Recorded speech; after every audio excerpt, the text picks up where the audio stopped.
Bismillahirrahmanirrahim. Assalamualaikum warahmatullahi wabarakatuh. Alhamdulillah rabbil alamin wa bihi nasta'inu ala umuri dunya waddin wassalatu wassalamu ala asrofil mursalin wa ala alihi wa sahbihi ajma'in wa la haula wa la quwwata illa billahil aliyyil azim. Rabbi shrah li sadri wa yassir li amri wahlul 'uqdatam min lisani yafqahu qawli amma ba'd. Pendengar Radio Dakwah Islam Masjid Agung Jawa Tengah dan juga pemirsa MAJT TV rahimakumullah. Senang sekali pada sore hari ini kita bisa jumpa kembali dalam acara kajian sore DS di edisi Senin. Saat ini adalah tanggalnya 6 ya. 6 Agustus 2019 kita akan melanjutkan bahasan kita di tafsir Al-Qurtubi. Hari ini kita akan berbicara, yakni masih di surah Ali Imran. Ayatnya yakni 78. Yang pada intinya bahwa di antara orang-orang ahli kitab suka mempermainkan lidahnya agar dikira wahyu dari Allah Subhanahu wa taala. Dan tentunya nanti pendengar pemirsa jangan lupa nanti sesi kedua bisa melive ke 6746352 atau SMS 082133670000. Alhamdulillah pada sore hari ini telah ada narasumber yang setia menemani pendengar dan pemirsa, yakni Kiai Haji Ulil Albab Syekhun Sarjana Agama kita. Assalamualaikum ya. Waalaikumsalam warahmatullahi wabarakatuh. Ya, gimana kabarnya ini? Alhamdulillah. Sehat-sehat ya? Sehat. Ya, mudah-mudahan pendengar di mana saja berada dan pemirsa nanti jangan lupa pada sesi kedua bisa melive ke 6746352. Kita berbicara saat ini ada Ali Imran 78 nih. Assalamualaikum warahmatullahi wabarakatuh. Pendengar setia Radio Dakwah Islam Masjid Agung Jawa Tengah serta pemirsa MAJT TV. Kita kaji bersama Ali Imran 78. Bismillahirrahmanirrahim. Wa inna minhum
itu sering bagi orang-orang Islam yang terutama dari muhajirin itu terkenal umi. Umi itu ya lugu lah.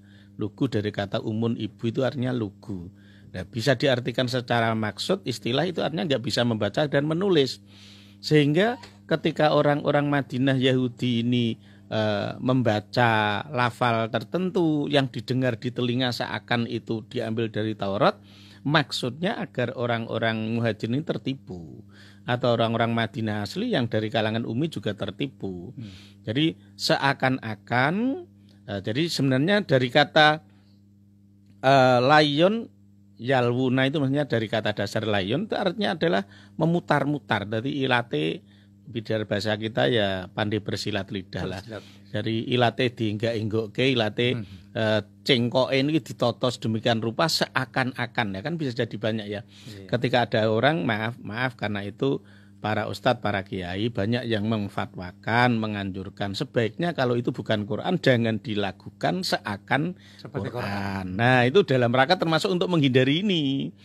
Karena dulu orang Yahudi itu sering membaca makolahnya sendiri, pendapatnya sendiri, tapi dinadakan seakan itu Al-Qur'an. Lah bagi wong awam kan toko muni Allah wis dikirone itu Al-Qur'an. Lah taruhlah misalnya gini. Ketika ada orang menyebut al-filu mal-fil wa ma adraka mal-fil. Lah dikirone ra Qur'an mengko karena cara membacanya dan nadanya cengkoknya mirip seperti orang baca Qur'an. Apalagi model batiknya mirip dengan Al-Qur'an. Nah, itu termasuk dulu dilakukan oleh orang-orang Yahudi dalam rangka nggatai atau mempermainkan pikiran orang-orang Ummi, orang-orang dari kalangan orang-orang Muhajirin yang rata-rata mayoritas memang terkenal daya hafalannya kuat, tapi mereka malas untuk belajar baca tulis. Nah, gitu. Jadi mereka lebih kuat ke bahasa lisan. Jadi bahasa tutur itu. Orang bicara, didengarkan, dia bisa hafal tanpa harus melihat tulisannya dan nggak perlu nulis. Itu kehebatan orang-orang Arab waktu itu ya. Nah, sehingga mereka terkenal dari segi hafalannya terkenal kuat sekali. Cuma memang baca tulisnya pada males. Sehingga waktu itu penyampaian Al-Qur'an pun sangat sangat mudah dihafalkan oleh para sahabat, sehingga hampir para sahabat itu mayoritas adalah hafal Quran. Kemudian ada yang menulis dengan ditulis di kertas, ditulis di batu, ditulis di tulang, ditulis di kulit kambing dan sebagainya. Itu kan sudah kreativitas mereka sendiri untuk ditulis. Dan kemudian atas perintahnya Abu Bakar karena usulan dari Umar bin Khattab baru kemudian dikumpulkan. Tapi zaman Nabi juga enggak minta untuk ditulis. Nah, mengetahui kelemahan orang-orang Makkah, orang-orang Muhajirin dan orang Islam itu mayoritas dari kalangan awam, dari kalangan ummi, nggak bisa baca tulis, sehingga titik lemah itu sering dimasuki oleh orang Yahudi, manfaatkan oleh orang Yahudi untuk membaca teks-teks mereka yang intinya adalah mencukupi kebutuhan ataupun nafsu mereka sendiri, tapi seakan itu adalah wahyu dari Allah. Karena itu istilahnya itu yalwuna alsinatahu, mereka pandai membolak-balikkan, pandai memutar-mutarkan, ya pokoknya pinterlah ngatur sedemikian rupa nada lesannya. Bil kitabilitah sabuhu minal kitab. Pandai sekali sehingga seakan itu diambil dari Taurat. Apalagi waktu itu Taurat berbahasa Ibrani yang mayoritas orang Arab tidak tahu. Karena mulai dipelajari bahasa Ibrani dan juga kemudian termasuk penerjemahan administratif dari Romawi itu kan zaman pemerintahan Umar bin Khattab. Meskipun zaman Nabi pun sahabat Zaid sudah diperintahkan untuk belajar bahasa Ibrani agar kitab Taurat yang berbahasa Ibrani bisa dipahami. Karena bisa jadi mereka nanti dalil dengan Taurat, tapi kan bisa diartikan beda. Karena itu untuk mengantisipasi hal itu kemudian sahabat Zaid diperintahkan.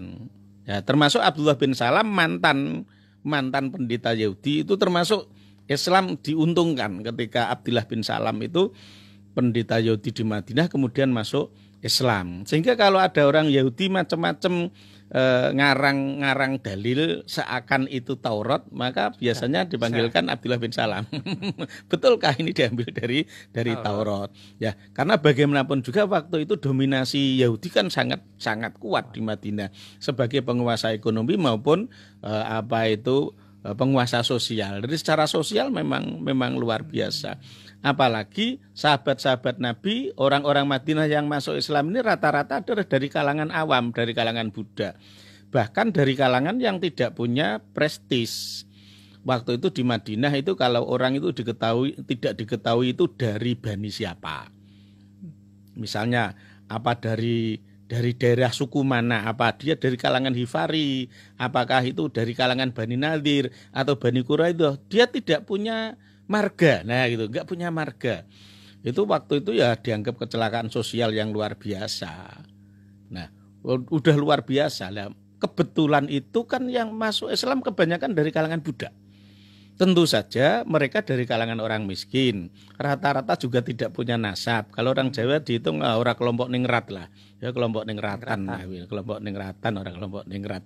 Nah, sehingga ini titik lemah itu sering dimanfaatkan oleh orang Yahudi untuk ngakali atau menipu seakan itu wahyu dari Allah, padahal itu yang ngarang sendiri, hanya pinter-pinternya aja dalam mengucapkan dengan nada-nada seakan itu adalah ayat-ayat dari Allah. Ai idza amalahu wa minhu al makna yahrifunal kalima. Jadi mereka memang mempermainkan kata-kata, pandai bersilat lidah, jagoan, jago berdebat. Tapi wayak diluna bihi anil qasdi. Tapi tujuannya memang sengaja untuk mengalihkan tujuannya. Jadi banyak mempermainkan kata-kata agar tujuan yang dicapai oleh orang Islam, harapannya itu bisa dibelokkan ke arah yang lain, Padahal wa ma huwa minal kitab itu enggak diambil dari kitab. Contohnya misalnya dalam kasus di hadis Bukhari maupun Muslim dijelaskan itu kaitannya dengan ayat rajam misalnya. Ayat tentang rajam itu pun di Taurat ada, tapi sengaja oleh mereka ditutupi kalau mereka membaca Taurat yang bagian itu dilewati. Nah, bisa ketahuan itu karena kalau kita baca di Bukhari itu karena ijazah Abdullah bin Salam itu karena sudah pengalaman karena dia mantan pendeta. Nah itu. Wa yaquluna huwa min indillah. Bahkan mereka pun berani mengklaim bahwa itu adalah wahyu dari Allah. Padahal itu karangan mereka sendiri. Padahal wa ma huwa min indillah itu bukan dari Allah. Wa yaquluna 'alallahil kadziba. Mereka ya enjoy aja. Berbohong atas nama Allah itu enjoy aja, biasa-biasa aja. Dan ini yang termasuk harus kita hindari. Ini sebenarnya juga mau itu hasanah lah bagi kita umat Islam. Ojo gaya, ojo tiru-tiru kayak model wong Yahudi. Jadi kalau itu memang bukan dari Allah, bukan dari Quran, ya jangan dinyatakan seakan-akan itu hukum dari Allah. Kalau hukum itu ijtihadi ya kita nggak usah bertentangan. Hukum-hukum yang ijtihadi dari hasil pemikiran kita, karena tidak ada dalil qat'inya, ya kita tidak usah pertentangan. Itu ya santai aja, mirip seperti ulama-ulama dulu lah bilangnya ya wallahu a'lam, Allah yang maha tahu. Kalau menurut pendapat saya seperti ini. Ya, kenapa? Meskipun saya menganggap, nah gitu ya, bahwa ra'yi shawabun, saya menganggap pendapatku ini benar, tapi ya tamilu khotoan, pasti ada kemungkinan juga bisa keliru, kan gitu. Iya. Menurut saya pendapat saya ini benar, tapi bisa jadi juga keliru. Karena itu ra'yi shawabun, menurutku pendapatku ini menurutku loh benar, harusnya seperti ini. Tapi ya tamilu khotoan, bisa jadi pendapatku ini juga keliru. Sementara wa ra'yuka khotoun indi ya tamilu shawaban. Pendapatmu menurutku salah, tapi bisa jadi pendapatmu yang benar. Jadi seandainya kita berprinsip seperti itu kan kita orang senang pertentangan. Karena sebenarnya kalau kaitannya dengan hukum-hukum fikih itu banyak yang ijtihadi. Artinya hasil pemikiran kita. Karena jarang sekali kan kalau kaitannya fikih dengan hukumnya kalau qat'i. Yang sudah qat'i sudah pasti nggak akan jadi perdebatan. Contohnya sholat maghrib 3 rakaat jelas wis qat'i, ora ono sing bahas. Karena sudah ada dasarnya yang qat'i. Nah gitu, dasarnya qat'i. Tapi misalnya kemudian kaitannya dengan fasoli li rabbika wanhar misalnya. Sholatlah sembahlah Tuhanmu.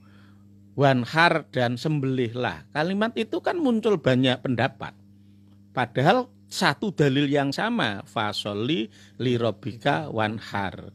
Karena dalam bahasa Arab itu wanhar dari kata dasar naharo itu kan menyembelih khususnya untuk unta. Jadi menyembelihnya di leher paling bawah itu, di atasnya dada. Itu terutama untuk unta. Jadi unta itu kalau mau disembelih nggak usah direbahkan, biarkan dia tetap berdiri, kemudian leher paling bawah itu ditebas pakai golok gitu. Kemudian dia kleser-kleser jatuh dengan sendirinya. Nah, itu istilahnya naharo. Tapi Al-Quran kan nggak memberi maf'ul bih. Padahal naharo itu fi'il muta'addi, kata kerja aktif. Seharusnya tidak cukup dengan kata kerja atau predikat dan subjek saja. Harusnya ada objeknya. Karena ini predikatnya adalah kata kerja aktif, seharusnya ada objeknya. Kalau dalam bahasa Arab harusnya ada maf'ulnya. Tapi kan di situ nggak jelas. Fasoli li rabbika wanhar. Tidak ada perintah. Wanhar apa nakotan, apa bakorotan, apa syatan, apakah diminta menyembelih unta, apakah sapi, apakah kambing, kan nggak ada objeknya. Iya. Nah, ini menimbulkan fikih. Fikih itu pendapat yang beda-beda. Sehingga misalnya ada yang berpendapat, di antaranya misalnya Imam Malik dan Imam Ibnu Hambal, bahwa haji kurban itu wajib. Kenapa? Karena menurut pendapat beliau bahwa al-aslu fil amri lil wujub, karena di situ ada perintah dan sembelihlah, berarti wajib bagi orang yang kaya. Itu pun masih dikasih koyit loh ya. Itu seperti koyitnya bagi orang haji. Manis tato'a ilaihi sabila. Sama. Berarti korban itu wajib bagi orang yang mampu. Artinya orang yang mampu kok tidak korban, berarti dosa. Nah, sementara Imam Syafi'i mengambil hukum tidak wajib, cukup sunnah saja. Ya beliau mungkin mempertimbangkan lah, engko nak diwajibke nak sing ketemu wong medit-medit lah dosa kabeh. Nyatane ya sugih-sugih dora korban ya sak pirang-pirang. Lah itu kan nanti berarti dosa. Nah, jadi ulama mengambil hukum itu ada berbagai macam pertimbangan. Tapi selama kita mengambil model sikapnya ulama-ulama terdahulu, kita seharusnya nggak perlu pertentangan, ya hal biasa aja. Beda pendapat dalam fikih itu hal biasa, bukan masalah. Jadi tidak perlu dipermasalahkan. Yaitu tadi karena prinsipnya yaitu bahwa ro'yi sawabun yahtamilu khotoan. Pendapatku menurutku ini sudah benar, tapi bisa jadi juga salah. Tapi waro'yuka khotoun indi, tapi yo indi menurut saya pendapatmu rapas. Tapi yo yahtamilu sawaban, bisa jadi pendapatmu yang benar. Lah kalau seperti itu kan kita jadi nyantai yo. Ya kalau menurut pendapatku ya seperti ini, kalau menurut yang ya udah gitu. Jadi artinya kita kalau memang kaitannya tidak ada dalil qot'i ya rasa pertentangan gitu aja. Saling menghargai. Iya, saling menghargai. Karena itu dalam sholat dan hampir semua peribadatan itu tentu saja ada banyak pendapat. Nah, repotnya ketika kemudian sekarang mengklaim bahwa pendapatnya yang paling sesuai. Nah, itu yang nggak boleh. Nah, itu yang nggak boleh. Sehingga jangan sampai seakan kan kalau menyatakan pendapat saya yang paling benar, apalagi mengko nak sing ra sesuai karo pendapat itu terus dicap kafir, dicap munafik, dicap fasik lah. Itu yang paling repot. Jadi seakan kok dia sudah mendapatkan mandat dari Allah untuk menentukan hukum. Jadi sebaiknya ya kalau kaitannya dengan fikih ya kita menggunakan konsep yang lebih longgar saja. Nah, monggo meh melu pendapat sing endi. Wong pendapatnya sak pirang-pirang ya besok ada pertanggungjawabannya sendiri-sendiri. Karena kan ikhtilafu aimati rahmah. Ketika ada banyak beda pendapat itu malah rahmah bagi kita. Ono kesempatan milih. Nah, ibaratnya apa? Ketika dulu telepon itu hanya dikuasai satu jaringan, ya wes ora ono pilihan. Tapi sekarang jaringannya banyak, bebas milih malah jadi ikhtilafu jaringan itu ya rahmah li konsumen ya. Jadi banyaknya berbeda-beda jaringan itu justru rahmah bagi para konsumen. Nah, gitu. Nah, yang ditakuti kan ketika kita itu wa yaquluna 'alallahil kadziba wa hum ya'lamun. Jadi seakan-akan kita itu mewakili atas nama Allah, padahal kita tahu bahwa itu bukan karena bimbingan Allah, tapi hasil pemikiran kita bisa jadi berdasarkan hanya misalnya dalil qiyas dan sebagainya.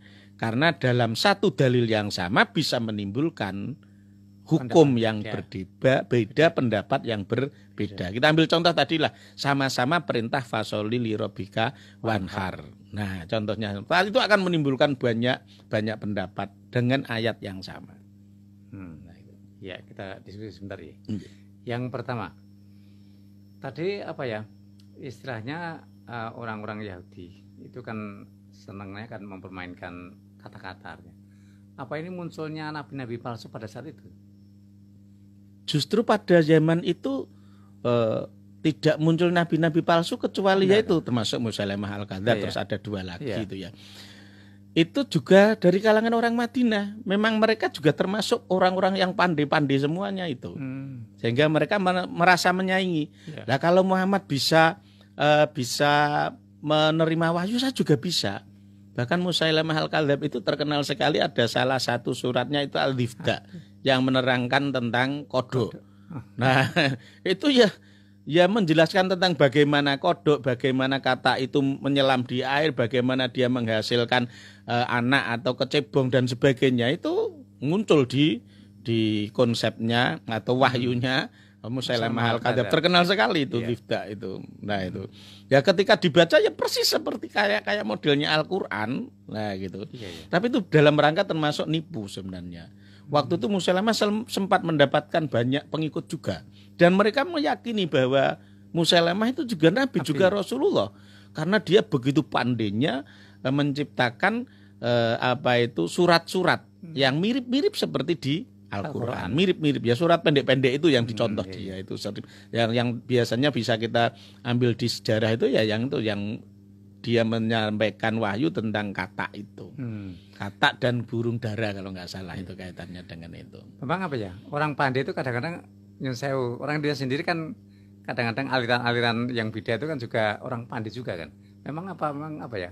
Strategi mereka untuk ya namanya orang pandai kan tertarik untuk selalu dihormati dan nggak suka ketika ada orang lain menyaingi. Oh gitu ya. Sehingga ketika ada orang lain menyaingi padahal dia merasa dari segi keilmuan dia lebih tinggi, dari segi status sosial dia lebih tinggi, pasti maunya membantai.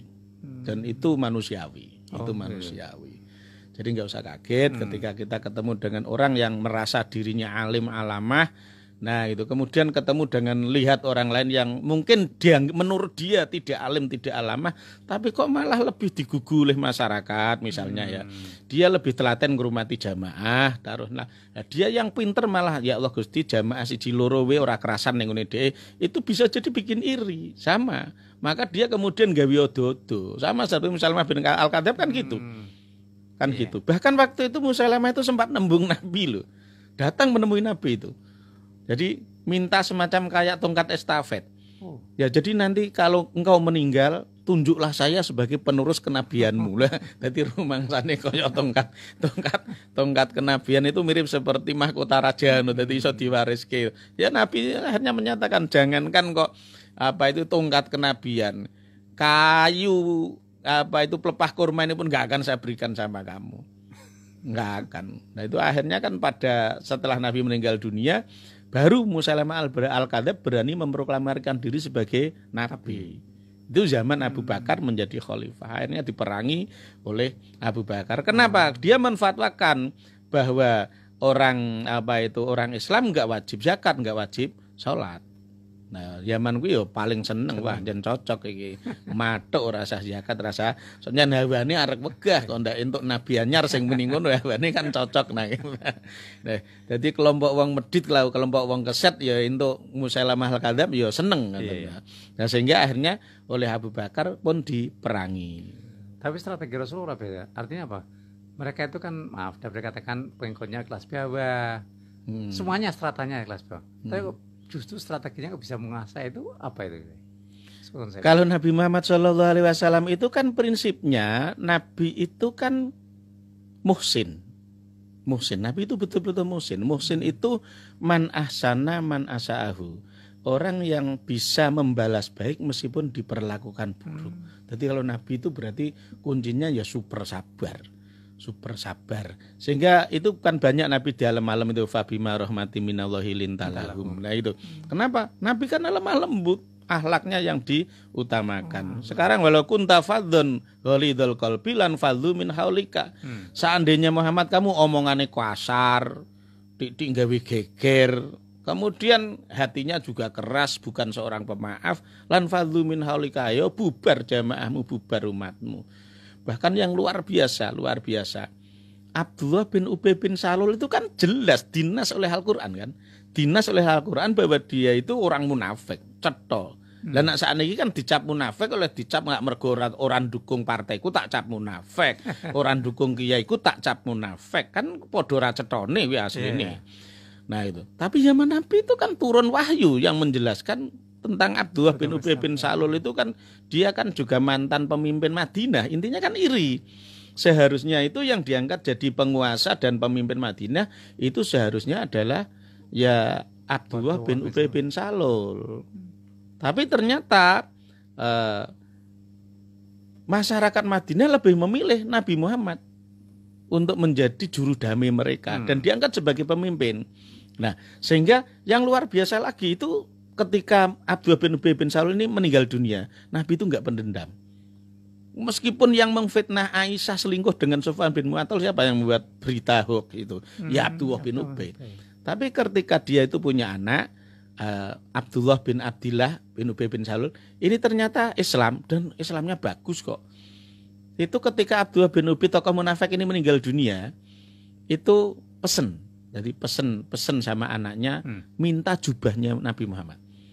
Mau buat kafan untuk ngulesi. Dia terus diminta. Lucunya dikasihkan oleh Nabi. Jadi cara saya kira ibarat arep gawe ngancam malaikat. Iki wani ngebuki iki sapa iki? Oh iki ngenggone jubahe Nabi Muhammad. Lucunya dikasihkan itu.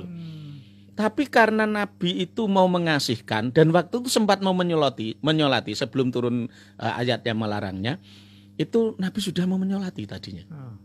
Tapi dikasih jubahnya Nabi udah luar biasa. Bahkan itu diceritakan bahwa tidak hanya ratusan, hampir semua baninya Abdullah bin Ubay bin Salul itu jumlahnya ribuan. Yang tadinya sudah sempat mau berontak atau melawan Nabi, itu masuk Islam semua. Mereka enggak membayangkan, mosok Muhammad yang sudah sedemikian rupa disakiti oleh mbah-mbah tokoh kita Abdullah bin Ubay. Setelah mbah kita meninggal, tokoh kita meninggal, atau iki kok dijaluki jubahe kok ya tetep dikeke. Ya gitu. Dan ketika kemudian Nabi mau ngimami sholat, itu kan turun ayat. Kemudian beliau mundur. Tapi kan sahabat tetap boleh mensolati. Karena bagaimanapun juga dia muslim. Meskipun munafik. Muslimnya munafik. Tapi waktu itu tetap disolati. Cuma Nabi nggak mau jadi imamnya. Nggak mau jadi imamnya. Nah, kalau soal kemudian nggak mau jadi imamnya dan sebagainya itu kan beda lain ceritanya. Nah, karena Nabi memang dilarang untuk mensolati mereka, untuk menyolati orang munafik. Tapi anehnya tetap dikasih kok jubahnya Nabi. Itu ternyata menarik sekali. Sehingga kaumnya Abdullah bin Ubay itu ribuan ceritanya itu yang kemudian jadi masuk Islam. Tertarik Muhammad kok bisa seperti itu. Pemaafnya bukan main. Nah, kalau kita ya wah sudimen kan itu. Nabi kita ini luar biasa. Bahkan kalau kita perhatikan hampir semua sahabatnya Nabi yang hebat-hebat itu rata-rata malah mantan musuhnya Nabi loh. Khalid bin Walid itu mantan musuhnya Nabi. Kalau kita kan mantan musuh dintai itu ora gelem tuh. Kalau kita kalau perlu malah teman banyak berubah jadi musuh kalau kita. Jadi kalau kita ini ngaku ngikut sunnah Nabi, waduh. Kalau kita sudah merasa sebagai pengikut sunnah Nabi, malah kita seringnya terjadi yang tadinya saudara dan teman kita jadikan musuh. Kan aneh. Kalau Nabi enggak. Nabi itu bekas-bekas musuh dijadikan teman. Khalid bin Walid musuhnya Nabi. Dalam sirah Nabawi itu perang Uhud Nabi kalah. Siapa yang mengalahkan? Strateginya Khalid bin Walid. Iya. Ikrimah bin Abi Jahal. Kuwi termasuk wong sing paling kurang wajar itu. Paling kurang ngajar itu. Ya, jadi termasuk ketika Nabi sholat ono sing wani nyelai letong dan itu ya termasuk rombongan Ikrimah bin Abi Jahal dan Abu Jahal itu. Nah, tapi Ikrimah bin Abi Jahal masuk Islam, diangkat jadi pasukannya Nabi. Kan aneh itu. Umar bin Khattab dulu kayak apa? Musuhnya Nabi jadi sahabatnya Nabi. Banyak sekali. Ya, kemudian misalnya Amr bin As itu ya As bin Wa'il itu juahatnya bukan main terhadap Nabi. Tapi anaknya ketika masuk Islam ya diterima dengan baik. Jadi Nabi itu prinsipnya mungkin kalau dengan bahasa saya itu ya dulur sewu kurang akeh, mungsuh siji wis kakean. Ya, jadi makanya Nabi kita itu luar biasa, bisa menjadikan musuh sebagai teman. Tapi ketika kita ngaku yang pengikut Nabi kok banyak yang terbalik. Jadi teman saudara kita jadikan musuh. Terbalik itu seharusnya. Terbalik. Jadi sahabat Nabi itu banyak yang tadinya adalah musuh. Ada lagi siapa itu? Abu Sufyan. Abu Sufyan itu musuh bebuyutan Nabi. Bahkan dalam sejarah permusuhan dan penyiksaan Nabi. Bahkan Nabi pernah dibekot sampai 4 tahun itu. Itu ya dodone Abu Sufyan. Ada perang itu rata-rata juga gara-garanya Abu Sufyan semua itu. Gara-garanya Abu Sufyan. Tapi kan aneh kan. Nabi itu bisa menerima Abu Sufyan sebagai sahabat. Bahkan yang luar biasa. Waktu itu Abu Sufyan masih sebagai musuh. Itu Romlah anak kandungnya Abu Sufyan ketika sudah menjadi janda. Itu dia hijrah di Habasah, diberi istri oleh Nabi. Kalau kita apa gelem ngepek bojo wong sing dadi anake musuh. Bapake mungsuhe aku mosokane tak pek bojo sudimen kan gitu. Kalau Nabi kita enggak. Jadi Nabi itu pandai membedakan. Ini yang jadi musuh kan bapaknya, anaknya enggak. Kemudian setelah dia tobat pun, ya musuh saya itu kan dulu, sekarang enggak. Khalid bin Walid dulu musuh saya, sekarang enggak.